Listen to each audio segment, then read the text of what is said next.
কি কি এনেছে? এই যে খাসির ঠ্যাং, এগুলি ঠ্যাং তো, আর এই যে খাসির মাথা, আর এই যে কাঁচা লঙ্কা, আদা, আলু, লেবু, আর এই যে টমেটো, আর এটা কি জলপাই। বাজার থেকে এই বাজার করে নিয়ে আসলো। কালকে তো 10:30টার সময় বাড়ি এসেছি। তা এখন এই রান্না বান্না করব, তোমাদের সাথে তো সব কিছুই শেয়ার করব, সারাদিন যা করি।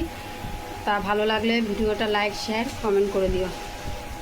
আর সারাদিন যা করি তোমাদের সাথে সব কিছুই তো শেয়ার করবো। টাটা বন্ধুরা। আর ওই যে বটবটি কাটছে, ভাত বলে ভাত হয়ে গেছে। যে রান্না তো বসিয়ে দিয়েছি। যে খাসির মাথা এনেছিল সেটা প্রেশারে দিয়েছি, আর বটবটি আলু ভাজি তা দিয়ে ভাত খেয়ে নিয়েছে ওরা সবাই। আর এই যে ভাত, মাংসটা হলে এই কাজবাজগুলো সব গুছিয়ে নেবো, ঘরটার মুছে। বৃষ্টিতে কিচ্ছু ভালো লাগে না, জামাকাপড় কিচ্ছু ধুয়ে মেলে শুকাতে পারলাম না, সব ঘরে টিপ দেওয়া। আর তোমাদের তো দেখালাম দাদাভাই তো কাচছে জামাকাপড়, আরও ছেলেদের সাদা জামাকাপড়গুলো সবগুলো কাছে আমি কাজগুলো করি। সারাদিন যাতে তোমাদের সব কিছু শেয়ার করবো। ঘুরেছি আমি সকালে 2-3 গাবলা কেচেছি, ওরে আবার এই সাদা জামা কাটা বলেছি তুমি কেচে দাও, যে ও কাচ্ছে। আর কি বৃষ্টি এসছে, জামা কাপড় তো শুকায়নি, সব গাবলা ভরে ভরে রেখেছে। আর এই কটা ও আবার কাচ্ছে, আমি কেচে দাও। দেখেছো কি কষ্ট বোঝে আমার বাবা। একটু মুখটা দেখাও বন্ধুদের।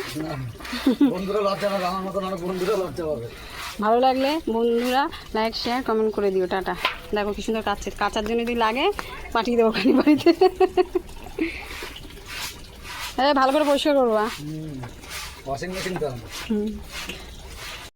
খেতে বসে গেছি।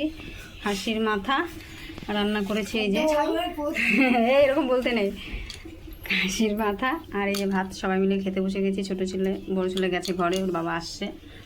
আর এই যে দই মিষ্টি, বেশি কিছু আজকে রান্না করিনি। আমরা রাত্রে খেতে বসে গেছি। দুপুরে যে খাসির মাথাটাই ছিল সেটা নিয়ে আমরা খেতে বসে গেছি।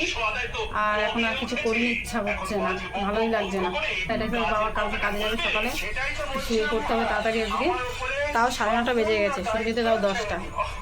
তা ভালো লাগলে লাইক, শেয়ার, কমেন্ট করে দিও ব্লগটা। ঠিক আছে বন্ধুরা, টাটা। কালকে আবার একটা নতুন ব্লগ তোমাদের সামনে নিয়ে আসবো।